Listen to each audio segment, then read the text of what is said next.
ప్రజలు ఏకపక్షంగా కూటమి వైపు మొగ్గు చూపినట్లు తెలుస్తోంది. క్యాడర్ జారిపోకుండా వైసీపీ మైండ్ గేమ్ ఆడుతుంది. పిన్నెల్లి ఈవీఎం ధ్వంసం చేయటం చూస్తుంటే వాళ్ళ ఫ్రస్ట్రేషన్ అర్థమవుతుంది. ఈ నెల 9న సీఎంగా చంద్రబాబు ప్రమాణ స్వీకారం ఖాయం. మాజీ మంత్రి గంటా శ్రీనివాసరావు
ఈ ప్రభుత్వానికి ఎట్టి పరిస్థితుల్లో కూడా బైబై చెప్పాలన్న ఒక ఆలోచన కసి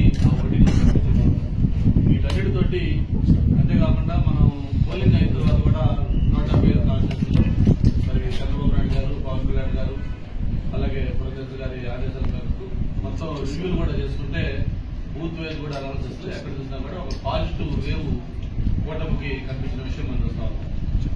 అయితే దీన్ని డైవర్ట్ చేస్తూ వైసీపీ నాయకులు జగన్మోహన్ రెడ్డి గారు మొన్న 2 నెలల ముందు ఆయన పీకే టీం ఏదైతే ఐపాక్ టీం ఉందో ఐపాక్ టీంతో మాట్లాడినప్పుడు ఆయన చేసిన కామెంట్స్ కానీ ప్రజలు షాక్ అవుతారని చెప్పాడు. ప్రజలు దేశం కూడా డెఫినెట్ గా మేము కూడా అంటా ఉన్నాం. ఎందుకంటే ఖచ్చితంగా షాక్ అవుతారు. ఎందుకంటే ఆ రోజు దైవపక్షంగా కూటమి వైపు రాబోతా ఉన్నాం. ప్రజలు దేశంతో పాటు జగన్మోహన్ రెడ్డి కూడా డైరెక్ట్ గా షాక్ అవుతాడు. ఎందుకంటే ఆయన ఊహించని విధంగా ఫలితాలు రాబోతా ఉన్నాం. దాంతోపాటు ప్రత్యేకించి విశాఖపట్నంలో వైవి సుబ్బారెడ్డి గారు కానీ మరి అలాగే బొత్స సత్యనారాయణ గారు కానీ గత 7 రోజులుగా వాళ్ళు ఆడుతున్న మైండ్ గేమ్ చూస్తే చాలా నవ్వు వస్తా ఉంది మాకు.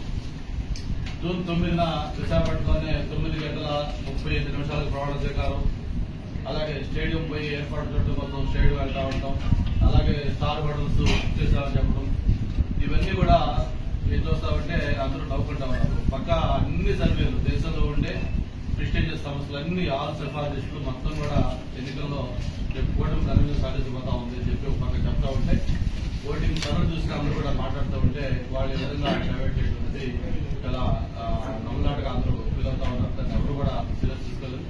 చాలా చోట్ల అయితే క్యాడర్లు ఆల్రెడీ దాని మీద వాళ్ళు చేతులు ఎత్తేసేసి వాళ్ళ నాయకులు కూడా వైరల్ అయింది. ఒక ఈవీఎం మిషన్ డైరెక్ట్ గా క్యాండిడేట్ బూత్ లో వెళ్ళి ఎంత ఓపెన్ గా అతను దాన్ని ధ్వంసం చేస్తున్నాడంటే అది వాళ్ళ ఫ్రస్ట్రేషన్ వైసీపీ నాయకులు క్యాండిడేట్లకి ఆ ఫ్రస్ట్రేషన్ క్లియర్ గా కనిపిస్తా ఉంది. మరి దీని మీద ఈసీ కూడా ఖచ్చితంగా చర్యలు తీసుకుంటుంది.